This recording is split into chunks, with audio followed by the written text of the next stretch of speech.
everyone. Wishing a very happy International Women's Day. Yeah, The same theme to you. for this year IWD International Women's Day is Give to Gain.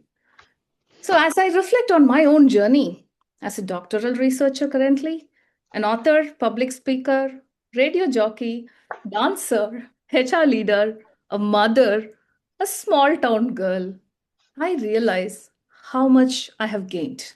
I've gained knowledge, I've gained networks, I've gained opportunities, I've gained joy. But mostly, I've gained extraordinary people across industries, across roles, women who strengthen the systems quietly, powerfully, boldly. Today's panel brings together such wonderful women. My current research centers on culture. A major part of that research explores third culture kids, children who grow up across countries outside their parents' passport due to careers, expatriate, contract, or even life decisions. But let's be honest, it's not just fancy. The life of a third culture kid is rich, layered, but also complex and emotionally demanding. I'm going to tell you a little story from Indian mythology. It comes from a Hindu tradition, but I want to give this disclaimer. It's not a religious message, it's a metaphor. So, Kartik, also known as Lord Muruga, he is a god, son of Shiva and Parvati, god and goddess, a powerful divine child. So powerful and very difficult to raise that one mother was not enough. So, six celestial stars known as Kartigai Pengal, these are six stars from the galaxies who took the form of women to nurture this god, just like his foster mothers, guiding his strength with care and wisdom. Why am I suddenly telling you all this story? Because if a third culture kid is powerful, unique, and challenging journey, just like God Kartik, we need guiding forces, the Kartigai Pengal around to nurture them. And today I give you this panel bringing such wonderful forces, women who nurture, who research, who educate, who document, who support transition and build communities around TCKs. Welcome Lynn Lemaire, the educator, head of adaptation at École Génie Manuel Paris, France. Dr. Monica Duval, researcher and founder of Unique Sources. Cynthia Green, historian and author of book Blue Feet Monsoon. Colleen Jacobs, the global transition founder and CEO of Expat Valley. Nora Lynn Paddock, the mother, community builder, chair of parents community at Vienna International School, Austria. And the sixth Kartigai Pengal would be myself, who's still learning, reflecting, trying to integrate all these roles in my own journey. Thank you, everyone, for joining this fantastic panel. Welcome. Thank you, Narmada. Thank you. I would now pass on the forum to each of you to introduce yourself, your entry into the third culture kid world, and what work you do today. So, you. So thank you, Narmada, for that beautiful introduction. I'm really happy to be here as part of this panel.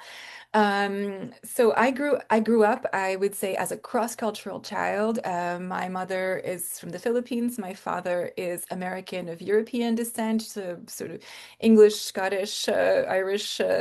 And I didn't really grow up outside of either of those two cultures, unless you count the fact that I grew up in the United States in mostly Italian and Polish neighborhoods. And I wonder sometimes actually if that makes me actually a third culture kid.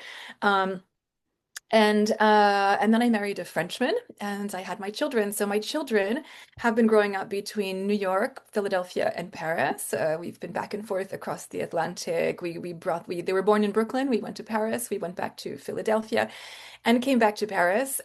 So they had changed schools quite a few times. And now we've been in Paris for about 7 years, where I have been the head of adaptation programs at École Génie Manuel, where all of my students in the program are third culture kids coming from all over the world. And this is where I met Narmada.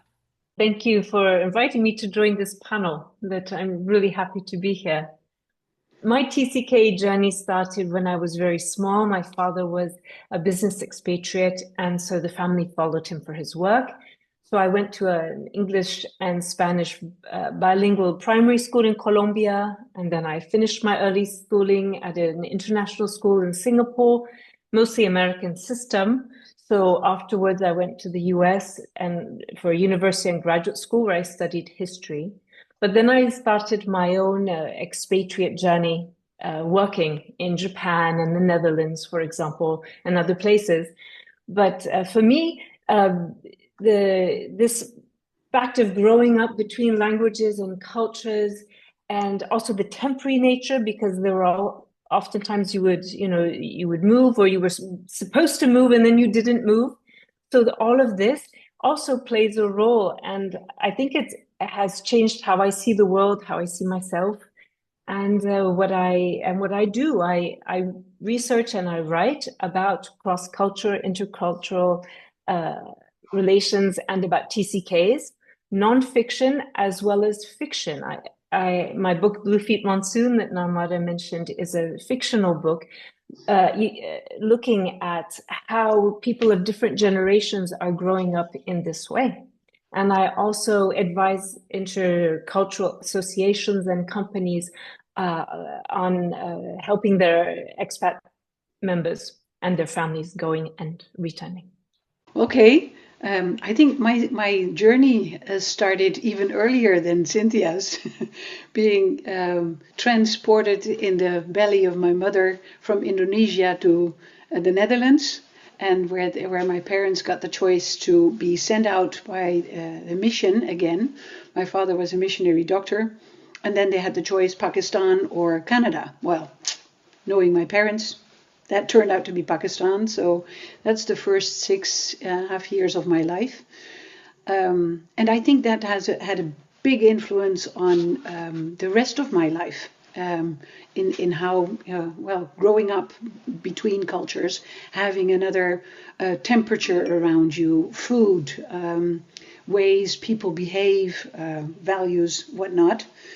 And I belong to this group of what privileged traditional TCKs. So there's a lot of, Lynn said, cross-cultural kids. There's growing up in different ways, multicultural, bicultural. So there's a lot.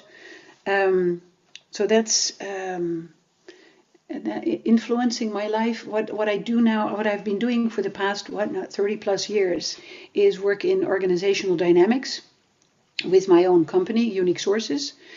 And at a certain point, I met Ruth van Reken, and somebody told me, well, she's talking about you. And then a couple of years later, I decided to, I don't know if that comes out right. I like this a bit. I think it shows my book, Third Culture Kids as Unique Sources, because I wanted to find out about the developments, the positive developments for TCKs when they grow up, what that results in. So I finished that. It took a couple of years, and now what I'm focused on is a cultural fusion identity. And so thinking about how to answer your question, actually a bit of a timeline comes up on my end. So for me, it started sometime in 2009 between therapy sessions. I was a children and family therapist at the time. And I got a text message from my now husband. Back then we were dating for a few years. And the message basically read, what about Shanghai? Fast forward a little over a year later is when we actually boarded the airplane. I was bawling my eyes out. We were actually doing this. We were taking our early 20s life to another country we had never been before. And after a brief career disruption, I actually landed myself a job working in a special education program with expat families. So it was a first-hand experience of how the transition to international life impacted children and their parents and their families. And also how children who weren't getting their needs met in an international school system would find themselves navigating a very complex structure of resources, not as familiar and comfortable as what I was used to from being a therapist back in the Netherlands. And I think the journey actually really started a few years later, November 2013, when I gave birth to my own little TCK in an international hospital in Shanghai. And ever since, I've been raising her, so that made me a TCK mom. And then I think the final chapter in this whole adventure is when I started Expat Valley, an organization for global family support, recognizing the impact that international relocation has on families, but also the other way around, how families and their needs and well-being impact the success of international assignments or self-motivated trips to other countries. So that's what I've been doing ever since. We're celebrating our 5th anniversary next month.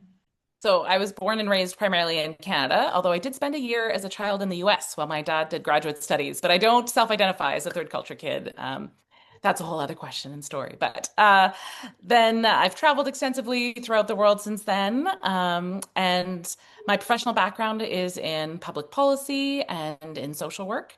I returned and had a career pivot in my late 30s after having kids. I became a birth doula. And that really made me very interested in perinatal mental health, which made me return to graduate school to become a social worker. And then a very short time later, less than 6 months after I graduated from a Master of Social Work, my husband got a job offer to move to Vienna to work with the United Nations here. And it was our dream always as a family to raise our kids partially abroad and to offer that experience for them. The timing was less than ideal in my own career, but c'est la vie. You never know what's going to happen. So we've been here in Vienna for about a year and a half. And within a couple months of arriving at our new school, I became the chair of our Parent-Teacher Association. And in many ways, my social work skills and background are very applicable to supporting community development in an international school. And today in this panel, I see how beautifully we all become different phases of the same purpose. That's such an amazement, right? So the introductions are done, and now we move into something dynamic. We're not going to have this traditional panel of a question to somebody and answering. We're going to have a conversation, a question from one person to another. And each of us has prepared one thoughtful question to the next person in a sequence. So I'm going to begin, and I'm going to start with Noralyn, yourself. In this panel, I wanted to have an exclusive mother role because the most important role on earth, everybody knows as mother, yet the most taken for granted role is also the role of the mother. I think all of us would vouch for that. So my question to you is to talk about your journey has a lot of your story, your career, movements, etc. But the power of motherhood in your journey. You moved across countries, you supporting your husband's work, reinventing yourself not once, not twice, thrice or more. You also have young kids who are TCKs. Now, bringing the parents' community, what is the superpower? Explain in your own words. Oh, the superpower. I think that we really can set the tone for a transition in our families' lives, especially mothers, but also other so-called trailing spouses. And a good friend of mine here that I met in Vienna, another parent at the school who happens to be a dad, has helped me reframe trailing spouses to trailblazing spouses. So I think it's all about us setting the tone for the transition of our family. And keeping a close eye on our kids, watching out for signs of adaptation, signs of struggle, and really being there as a rock and support for them. And from a community perspective, that's the same role that I'm trying to help build among other parents, because for so many people who are moving across the world, the school can become a focal point for them. That can become a place of connection where you sometimes, but not always, have a shared language. So we're really trying to build out not just traditional kind of social events and fundraising, but more deep connections between parents where we can have support for the adults in that community, not just for the kids. All right, Carlin, I'm up for you. So when it comes to building family resilience during transitions to a new home, is there an area of focus that even experienced expat parents often overlook? Thank you so much for that lovely question. I think when you think back about the first time moving to a foreign country, for some families, it's even the first time moving altogether. So what we often hear from the families that we work with is that there's a big overwhelm with all the logistics. And at the same time, that's where we also tend to find our support with finding an apartment or a place to live in a new country, with household goods removal, all sorts of services to set up a bank account, etc. And what we often find in the aftermath of that first move is the emotional impact that it had, where the transition support, for example, comes into place that Lynn offers at her school. that's sort of going through the works of that first year of relocation is something that we build experience in. To answer your actual question about what do people tend to overlook is, in our experience, especially when you're a multi-mover, so you have consecutive moves or multiple international moves. What we see that families sometimes forget is that as an adult, as a parent, you don't necessarily need to have a long-term future plan. You can take it as life comes at you. Whereas for your children, especially as they're aging as children, becoming secondary school students, thinking about tertiary education options, thinking about where to establish their own lives in the future, sometimes we see that parents forget to have a long-term future plan. And not setting any plans in stone, we all know how life is fluent and it takes us in directions we weren't expecting. But if there's one advice that I could give such parents to build family resilience, is have a future focus. Have some plan in your mind that you can use to make your decisions together with your children when age appropriate, to help them think about their own future and to help them think about where to root themselves in the future.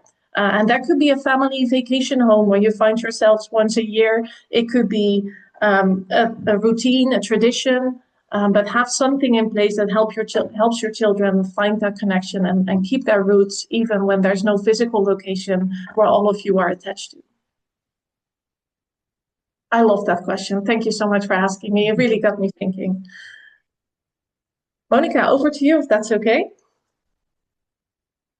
So something that you and I have in common is that intersection between third culture kids and corporations or employers or families who are raising their children across borders. So what I would love for you to share in this panel is an important insight or a best practice in having a mutually beneficial relationship between third culture kids, whether that's future third culture kids or adult third culture kids, and employers or organizations that really find themselves in that intersection of employer-employee. Okay, how much time do I have, Narmada? Yo. No, and it's very interesting, when knowing that TCKs have developed more intercultural sensitivity and have a preference for transformational leadership. That is, finding that in my research, I was very happy because I could take that immediately to organizations that I work with. A dredging company that works worldwide, and said, listen, employ TCKs. And of course, there's this whole privacy thing that you're sometimes not allowed to ask people's background and whatnot. But on the other hand, when you do interviews, ask people about their experiences, because they have developed other things, TCKs. As adults, you can see that, and we all share that. A best practice, what I really like is with, for example, the Ministry of Defense, the military. They have an eye, as I experienced it, from outside for example, the military attachés. I work with their partners because there is a need for what happens when we are moving abroad. And then there's different types of posts, of course, that you can have in the compound, where your kids stay in the compound or not. And as a partner, you have to take care of that. But that's a different situation than when you are with your whole family in a certain country and you're not allowed to share what your partner is doing because that's classified and whatnot. So there's also so many differences. So it takes you to, and when I talk about this with organizations that employ people all over the world, this is one of the things that we talk about a lot. It comes up because you say, hey, you're also taking the family with you. It's not only yourself, you're going there. And I think more and more, and we discussed that before, that more and more also partners get more, they stand their ground on saying, hey, listen, you have that choice. Maybe we should discuss. I stay here, or maybe we do something different. So there's more attention for it, more awareness of it. What happens? Cynthia, I move to you. Yes. We talked earlier, as I mentioned before, and I wondered how you are a TCK and you're a TCA, third culture adult. You Yes. traveled expat. So what was it's a more of a personal question. What was the impact of you moving as a result of your partner getting a job in Moscow, if I remember correctly, on you? Yes, thank you, because this was huge. So I grew up knowing that I was living in countries that we spent a lot of time in each country, like 4 years in Colombia, 12 years in Singapore. So growing up, I developed a very tight connection.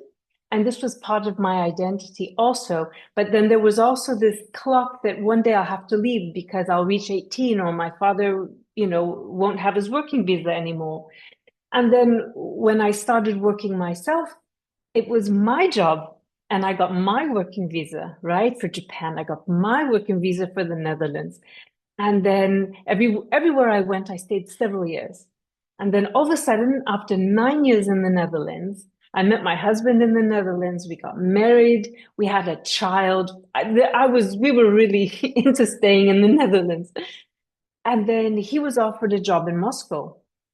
And of course, this bit of me that grew up said, "Oh, it's a part of the world I've never been. I really want to go." So I'm all for it. He's all for it. The child's all for it. So off we go. But I hadn't really appreciated what it feels like to be somebody who had a job and had a career, and then you go somewhere and you have no working visa. So I had no legal right to work in Russia. And that changes everything. I was, of course, a mother of a child who went to an international school. I was the wife of the expat, and there were social, things to do. But to suddenly not have this, something that I'm creating, like in a work sense, it was very difficult. I felt like all of a sudden, what do I do for my brain? Because I'm used to having projects and that have to be completed and dealing with stressful things. And wow, I don't want to just do the school run.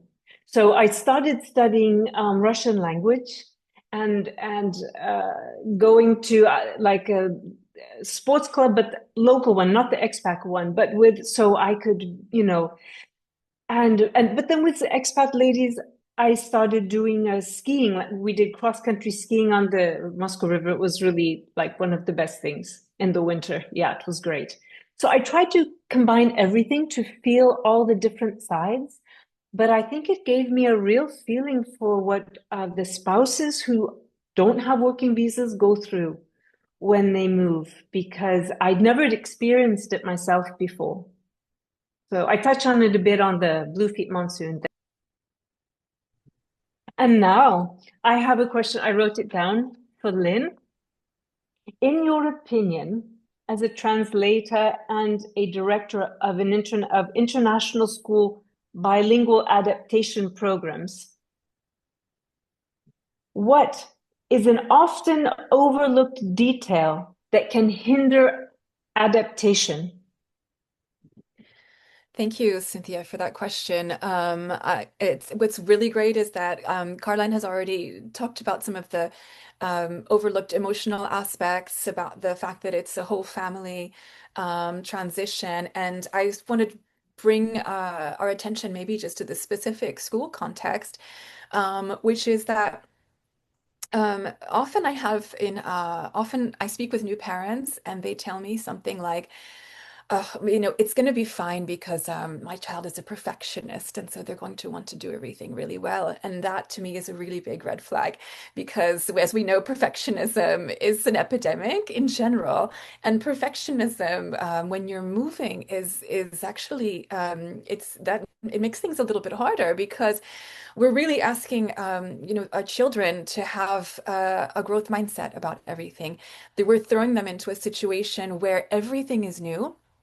And even when they're not moving into a new language, even if they're moving from one school, and I often tell my parents this in our cohorts, even if they were changing schools in their home country, changing schools, between the ages of, and I work with families where their children are between the ages of 7 and 14, 15. That's an age where they're very much aware, they're losing friends, everything is new. And when they're really good students, as they are, the students that we admit to our school are very good students, and so it's possible that they've built their self-esteem and their concept of self around high academic performance. And yet everything will be difficult. And it may be the first time in their lives that it's going to be difficult. And so I work with our families to really, if they haven't developed this growth mindset yet, we try to find it. I think I encourage them to think about sports and music are areas where if they're playing an instrument or playing any kind of sport, they have to have a growth mindset. It's never perfect the first time, and they have to transfer that mindset to all of their academic work where it's not going to be perfect, especially when they're learning a new language and learning to have to do academic work in a new language. It's a long and hard road, but they will all be stronger for it. So I do think it's a bit overlooked, this idea of it, that it's might be good to be perfect. It's actually perfectionism is more of a red flag than anything else. So thank you for that question. And I'm going to ask the final question of Narmada. So we've talked a little bit about the idea of TCKs and TCAs. And my question for you is a real one that I have because I've read a lot about TCKs. And I'm wondering if you think we can truly become TCAs. That is, can we, as you move around, you were saying that you had grown up in one place for most of your life, and then you lived in France, and then you lived in the Netherlands, I believe, and now back to France. And so, is it possible as adults, do you think, to integrate all of these cultures into our identities, to become truly sort of third culture adults? Do you think you were one? And then from an HR perspective, I'm wondering what differences you see in the capacities of internationally mobile adults who have gained this international experience as adults and TCKs who were internationally mobile children and maybe are less mobile as adults, but they carry this early experience with them. Oh, okay. I'm sorry, it's a three-part question. It's basically the reason why I started my doctorate, to find the answers to this question. But very apt question. And I have not lived in Netherlands. My head office was there, so I've worked very closely, over there. So I'm dividing your question into, TCKs who are kids, and I'm answering their strength from more of a neuroscience perspective, because childhood and adolescence are the periods of high neuroplasticity, right? So the brain is still forming, there's cognitive flexibility, identity is still forming. So exposing them to multiple culture is not a skill, it adds an architecture to their identity, it becomes a foundation. That's why it's very different from third culture adults. Third culture adults, including myself, when we, end up experiencing cross culture, there's nothing, no more neuroplasticity. Learning a language is difficult. Changing anything is difficult, right? Not wearing colorful clothes is difficult. So that is a big difference. But again, wearing HR hat, or how, in my journey, there are two groups in it. One group of third culture adults would be very resistant to change, saying that I am going to find my bubble of my community. I'd be with the parents from my country and I could survive. So I've seen people who have done that, and it doesn't matter living in a country for 20 years if you haven't opened yourself up to embrace that change. So you cannot measure third culture adults based on the number of years or exposure that they have had. On the other side, I have excellent role models in organizations who come from extremely different, contrasting cultures, put them under, the bus, or understood the differences. They were open for feedback, and then that's how they became leaders who embrace inclusion and all.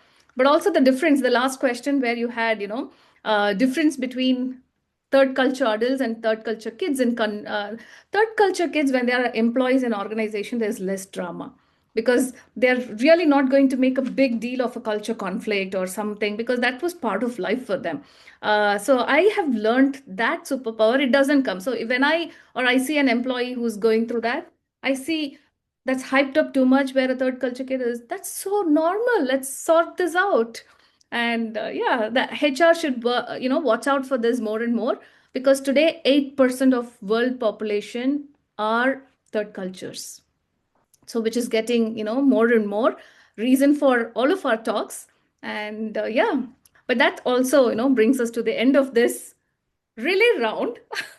That was super fun. It was also like life cycle of TCK nurtures, right? We started with a mother, then organizations, family transitions, reinventing career, education, and from HR perspective. Next segment is not as fun as a relay, but it's something more reflective, right? We represent as women who nurture in our journey, but strong women do not hide from vulnerability. They transform that vulnerability into resilience, right? So I'm going to kindly invite each of you to share a vulnerable moment from your TCK journey. It could be from your family, your own experience, or a friend, but how did you also bring strength from within? Yeah, well, it's so. Thank you so much for bringing that also into this panel, and also thank you for starting with this story about the mythology about the six caretakers. And they were not all the mother of the person that they were taking care of, right? So caretakers is also a thing, and because this is for Women's Day, I think it's also important to acknowledge that not everybody is a mother, but is a caretaker. And it took me back, the vulnerable moment, to my mother, because she lived and in Indonesia and then in Pakistan. And in Indonesia, was very unhappy. It was a very difficult time. My father was away a lot as a doctor, and she had three young children, my three older sisters, and then taking them to Pakistan again after a short period in the Netherlands, like half a year, and getting a fourth daughter, then coming to Pakistan, where daughters, they pitied us. Hey, they pitied my mother. They said, but your daughters, they only cost money. Huh? So when my brother was born, it was celebrated big time in the village. And it was strange to have that happening. My mother stands for me as this person who was very vulnerable in this period of doing all of it, and at the same time teaching my older sisters. The whole elementary school, she taught my sisters at home. That was homeschooling. And I admire that. She inspired me for that. And that was at the same time a combination of this vulnerability and very, very resilient. So she gave me she set the example for me. So we moved in March, and we were home for a little bit, August, September, a wedding that we were invited to. And I remember coming back from that trip, and the December holidays are important in the Netherlands. So that was sort of the next big life event that was coming. And I can vividly remember exactly where I was the day that culture shock hit me, shortly after that trip back home. In hindsight, right exactly where it should have happened. Like if there was a doctor to diagnose culture shock, then they would have been very proud of me. It was almost on the spot that it hit me. But I didn't know that was what was happening. So even with my therapeutic background, but with all my knowledge about psychology and how the human brain responds to change and all of that, I didn't know what I was facing. I knew that there were a lot of things in the change of life that I was anticipating, that I was expecting, that I knew were going to be energy consuming living in China. I also remember what triggered it. It was a supermarket trip that was simply plain exhausting. And I realized how much I missed my favorite supermarket back home. And that was not something that I had prepared for. Luckily, my husband and I actually we had an emergency plan in place. So we had pre-agreed as part of our decision making that if one of us wanted to go home, we would go home, no questions asked. But one thing we did put in place, we said, okay, you can pull the plug of this assignment, whomever of the two of us it would be, but you need to give it a 30-day cooling down period. We're not actually making this decision for another 30 days. So I'm not sure if we actually wrote down the date. I don't think I would forget it, given how strong the memory still is 15 years later. Um, and what happened to me over that cooling down period is that even though life was still exhausting, and I remember thinking in that period of my life, like, this is just too exhausting. I can't do this for another 2 years. It wasn't that I wasn't enjoying myself. It was just so energy consuming compared to life back home that I felt as if I wouldn't be able to enjoy it. It wasn't as if all of a sudden it was rainbows and unicorns after 30 days, but I could tell that simply with more days passing by, it was easier. It wasn't where I wanted it to be, but I remember from that moment hitting that all-time low in adapting to that local culture, that very foreign culture to me, and then seeing that it was getting a little less energy consuming. I remember that that was enough to actually, by the time that we had to make that decision, that I told my husband, like, I want to give this more time. I think it's going to work. It's not working as of yet, but I think it's going to. I started taking the job application process more seriously when I was actually committing to a more long-term stay. And translating that into resilience and the work that we do, I mean, there's a few templates that we use for families, an emergency plan template, future plan templates and whatnot. But most importantly, we try to encourage the families that we work with not to internalize their struggles. We try to normalize these experiences so they know that they're not alone. They're not the first, they're not the last. It's happened to other people. And most of the time, just give it more time and you'll be fine. Thank you. Uh, a lot of what Cynthia was sharing earlier really resonated with me in terms of her experience living in Moscow and not being legally able to work. And a bit different, I am legally able to work in Vienna, but not in my career. So not in my profession. So I mentioned earlier that less than 6 months after graduating from, a new career as a social worker, we had this job offer. So I had just started a dream job at a children's hospital as a social worker in Ottawa. And then my husband got his dream job offer as well. So, as a family, we made the right decision. We wanted to raise our kids for part of their childhood outside of Canada. But it was still, very bad timing for my career. And I, my own identity, like you were saying, it's so tied to your professional role and productivity, right? How do you define how you're being productive in your life? And I felt like a very bad feminist, right? So it took me a while to reconcile that part of feminism was having the choice. So I had made the choice, my own free will. I still wanted to move, but that didn't mean that it wasn't hard. So for me, that transition to resilience, and it's still ongoing. It's, this is not, there's no light switch kind of like others, there's no, you don't suddenly adapt, you don't suddenly adjust. But I think it really is finding new ways to find value in how you're contributing to community. And a big part of that for me is that shift. I've always been a lifelong volunteer, but I'm now a full-time volunteer.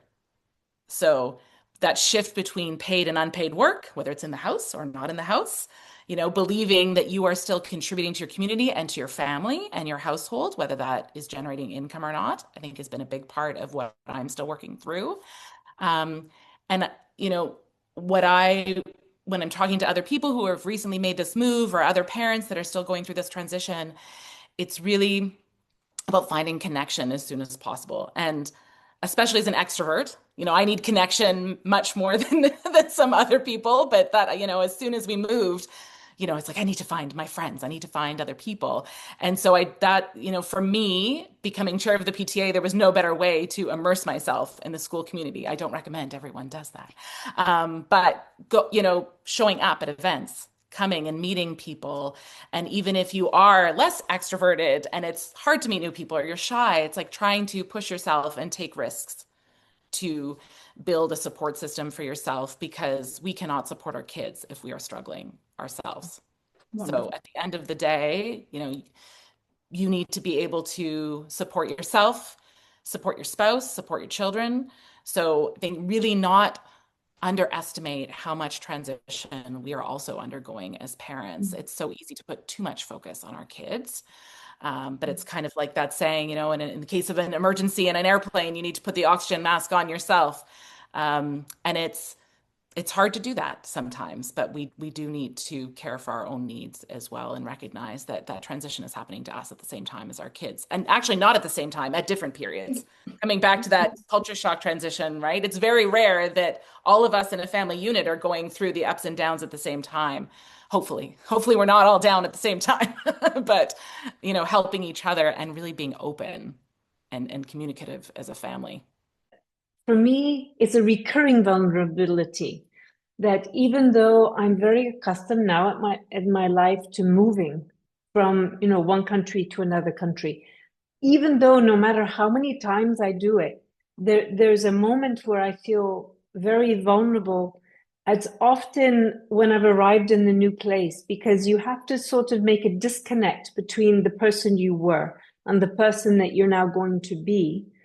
And as a child, two very vulnerable moments were when we were in Colombia, and then suddenly the news came we were supposed to move to Ecuador. So we packed everything up. It was already, finished the lease. We went for our look-see visit. We got back, and then the company said, "No, we're going to leave you there." So we liked being in Colombia, but as children, like you're in your, even as adults, you've got in your head, okay, I have to make this connection. It's a hard change. I'm going to mentally prepare. You do all the preparation and then that. And it happened again in Singapore. We've been there a while, and then they said, no, you're moving to Manila now. So we canceled the lease. We packed all of our things. We got the dog. We were ready to go. And then our things were, at the port. And they said, no, changed of mind. We've decided you are just going to stay. So I think that these things, yeah, and it happens to a lot of people. The companies have changed of plans, and you have to be flexible. But it's also very vulnerable for you as a person, because often I think we're not supposed to look like we're affected by this. We have to be too cool. We know how it works. And so we just go with it, and it doesn't matter. But that means we often internalize. And so for me, these are vulnerable moments. Every time I arrive in a new place, I have this vulnerability moment in myself, and I tend to try to not let it show. I'm gonna actually, I was so interesting listening to everyone's stories. I feel like mine is going to connect to all of those in different ways. So, thinking about vulnerability, I think that the main thing I want to say is that I feel like it's important to acknowledge the vulnerability. So it's really great that we're having this moment, but also as parents to acknowledge it for our children, especially if we've gone through it. And I think it helps them that modeling that Nora Lynn was talking about. If I need to try to do things, and that gives your children sort of an example to follow. The whole family is in this together. Growing up, I didn't really. I think that growing up, my struggle was always with belonging, and it took me a very long time to understand that my actions contribute to the sense of connection, right? That it's not sort of, I think I grew up sort of feeling like, oh, I don't really feel like I belong here because I don't look exactly like these people, and I don't feel like I belong here because I don't look exactly like those people. When in fact, you shouldn't. I think that one of the things that I try to communicate to our students is that you shouldn't assume exclusion. I think if you can kind of push yourself out of your comfort zone and go with the sense of, this is who I am, and so I want to be a part of. I want to be a part of this group. I think people let you in, and sometimes exclusion is something that we impose on ourselves. Because we assume that we're not included. And so this sort of connection between our thoughts and our feelings and the actions, what can we do? As Nora Lynn was saying, and as Cynthia was saying, what do I do? What can I do in this moment to help create that connection for myself? And I definitely went through the similar things to all of you in terms of when we moved back and forth between Paris and New York. Sometimes the move is not your choice. Normalizing this sort of up and down, that it's going to be hard, but it's going to be okay. Even if it's not their first move, sometimes they're just tired. They're tired of doing it, and so it's going to be okay. We have to stick in this together, and maybe also sharing. Like I think it helps. I really tried to share with my kids, like, yeah, I'm not, you know, this isn't maybe the ideal situation for me, but we're going to get through it together. And there's a lot of things that we could sort of acknowledging, like it's going to be hard. Yes, we're going to miss home. And I definitely had moments moving back to Paris the last time where I felt like, I really miss home. It's really hard to be far from your family. I think for me, that's been the biggest thing. That's why I'm actually here. I'm actually in Florida right now, not on the beach, but in Florida, just trying to spend some quality time with my family, who I don't see very often. We find ways to make it work when we try. I think that's the key, is to put your sort of do the things that you can do. What can I do myself to try to make this to work, and then it all sort of it does work out in the end. On sharing a vulnerable moment is first time traveling around with family, relocating to Paris. I was this all the things that you advise to parents, and all the parents that you scold, thinking you never thought about it. So I was this excited parent bringing my family, complete fancy Parisian life. And then we just went for a health checkup and found out that I had an emergency situation, a gynecology treatment, and I ended up having a surgery. 20 days later, I had to get into the flight to Paris. So my initial days was terrible because I didn't pay attention to my health. So my resilience, I think one thing that I would share is knowing our health is very important, mental health, physical health, emotional health, because to go through such transition, health is important. But if we have to pull through with, Noralyn spoke about this oxygen mask, right? Health is also like that. You need an active, completely strong, healthy parent to also navigate that through to your family. And that's my story. So it's so deep, yeah. It's so much, very heavy for sure, because we're talking about things that are so real, so meaningful, and we're going to get into rapid fire. If I am fire, I'm calling the volcano out. I have Yalini, my own third culture kid, who is also the host of Kidspiration podcast, who will be moderating this segment for you. Over to you, Yalini. Hello, everyone. Hello. Hello. Hi. Happy International Women's Day. It is lovely to be the host of the Rapid Fire. Here's how this will work. You all have your sticky notes with yes and no written on one each. You must write your answer clearly. No explaining, just instinct. If you hesitate or change answers, we'll know. So I'm going to ask you questions and you show the yes card or the no card. Ready?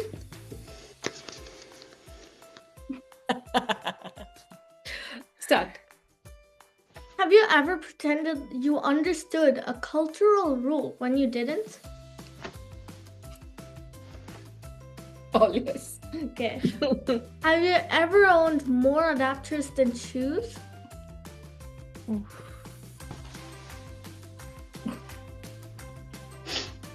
Have you ever mixed 3 cuisines in one meal, like my mother's masala pasta? Shh, don't tell the Italians. Have you ever used Toi Long in one day?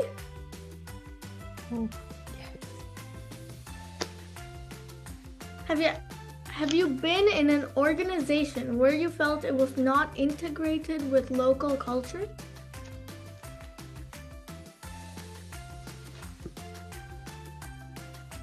Have you ever missed a favorite snack abroad? We do.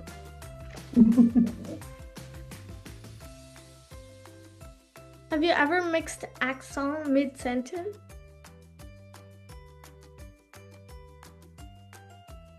Have you ever become the cultural translator in your own home? I do that in my house.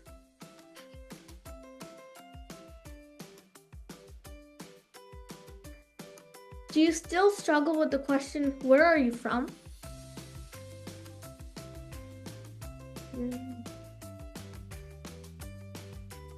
Only me. Have you ever preferred something from your host country rather than your passport country? Like, I love French schools, though I miss my Indian friends. And with that, it's time up. I loved your expressions and immediate responses. Thanks for playing this with me. Before I sign off, Give to Gain is the theme of this International Women's Day 2026. Thank you, Yalini. And that was your surprise. Thank you, Yana. Thank you. For the final closure, I invite each of you to give your 60-second power message. Okay. I think more and more people are developing a cultural fusion identity. So either it is because they lived abroad or as kid or as adults, but also encountering different cultures. I think these people are the future leaders, and especially the women. They are brilliant. I would encourage everyone to have no regrets. We make decisions to go somewhere or not to go somewhere, and once we go, that's part of our life now. And I think if there's positive or negative, every life has positive or negative, so it's all right. It's all right, and you can hold on to the things that really make you strong and get your best enjoyment out of it. That's my wish. I'm going to address my messages to really what can international schools do to help. I've heard too much. I've heard from parents who've come to our school from other schools where they have really not had the support on their previous journeys, on their previous arrivals. And I think there are really three main things that we can do. The first is to raise awareness about the culture shock that awaits them, about the challenges to mental health, the possible challenges to self-esteem. And then number two, to destigmatize all of that, to remind them that it's normal, that if we help them, if we help the families and the families can help their children and we all help the children, that this can actually make them stronger and more resilient, give them those superpowers, those TCK superpowers that we all know that they will eventually have, but that might seem a little bit far off in the beginning. So destigmatizing the possible need for support, the possible need for outside support. And then finally, providing those resources, providing not only information, but tools, resources, parent groups, so that the parents can also reconnect and re-anchor, and space for plural identities. As Monica was saying, this idea of the cultural fusion identity. This is the future. I literally just recently heard from a student who said that, or a family who said that their children were struggling with this because the school they were in was asking them to choose and they couldn't choose. And I said, come to our school. We will absolutely help you develop and embrace that plural identity, the cultural fusion identity. So those are my final words. Thank you. My message, of course, is to parents out there. We don't need to have all the answers. We don't. But we can still be strong role models for our kids. And part of that is being vulnerable, sharing with them, acknowledging that we're all going through tough times together, and name it. Name the fears, name the challenges. Don't pretend. No toxic positivity. It's hard. But then also celebrate. Celebrate all the positive steps, celebrate those signs of transitions, celebrate all the happy times, and recognize that you're all growing together. To summarize it all, it takes a village to raise a child. You're not in this alone. So however lonely it may feel, however vulnerable you may feel, there's this amazing virtual space for your community. There's people like us out there. Ask for help if you need it. You're not alone in this. You're not the first, you're not the last. You'll make it through. Learning to respect contrasts in culture. That's very, very important in this journey. As a non-TCK, I struggled with it because I knew only one side. So that's something I wanted to share. And with that, we have come to the end of the panel. The TCK world is often described mostly in terms of mobility and adaptability, right? But behind every global child, there are women, there are nurturers, caretakers holding emotions, worlds together, women researching identity and leadership. women rewriting narratives of cross-cultural life, women reshaping adaptation between schools, women building transition systems for global families, women mothering across borders. Thank you so much, all of you. If one TCK felt seen after listening to this panel, one mother feels validated, one organization rethinks their support, one leader listens differently, that's the success of this conversation. Panelists, thank you so much for your energy, wisdom, and being here. Thank you for strengthening the TCK world. Let's sign off. I'm signing off with deep gratitude. Thank you. Thank you. Thank you.